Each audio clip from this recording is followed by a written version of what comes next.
Welcome to Riffles and Casts.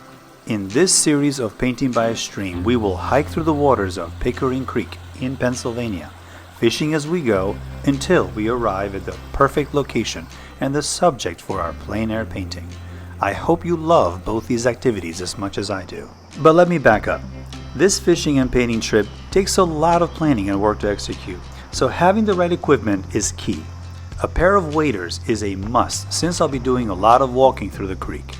A new tool in my arsenal is this chest mount for my phone, capturing a first-person view of the action, whether it be painting or fishing.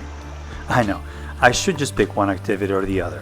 Trying to do both things at the same time is a little crazy, I give you that. But I just can't do one without thinking about the other. So loaded with the equipment for both activities, I took to the water looking for riffles and runs. These are places where trout like to hold because the water is colder there and well oxygenated. After fishing for a bit, I arrived at a beautiful spot which I chose to paint. Now, how do you select which area to paint? This view catcher is a great little tool that helps you frame your composition and exclude areas that you don't want. As you bring it closer to your eye, more of the scene comes into view, while extending it out captures a lot less of the scene before you. Since I have a square panel with me, I made a square opening with a view catcher and looked around.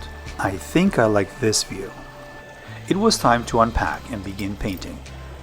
I wish I had a cameraman to give me a hand. When you're trying to do everything yourself, it's hard to focus on one task, so everything feels rushed.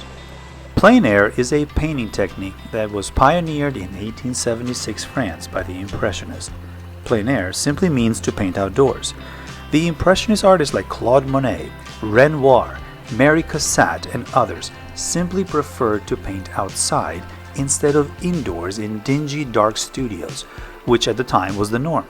This was a completely revolutionary approach, and the whole work had to be done quickly, or à la prima, which means at first attempt.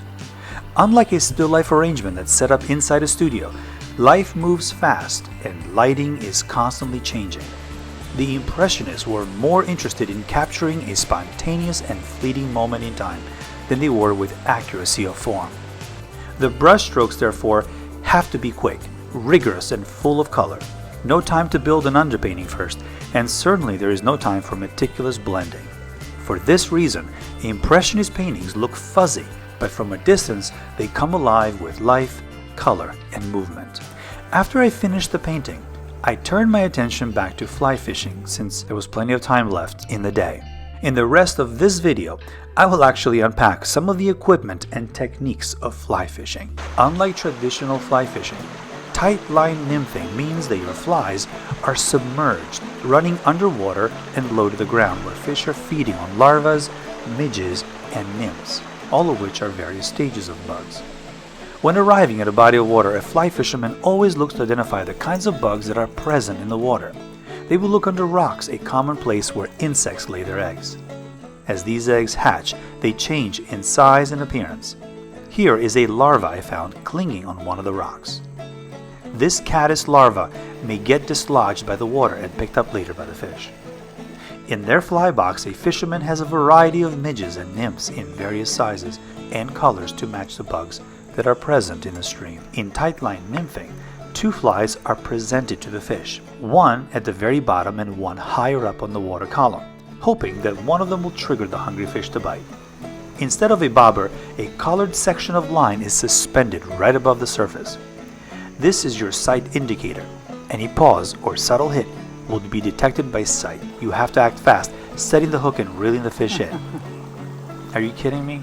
Well, this was not the type of fish I was hoping to catch. On this trip, I did not encounter any trout, but I caught plenty of sunnies and smallmouth. In the spring, Pickering is booming with stocked rainbows and brown trout varieties.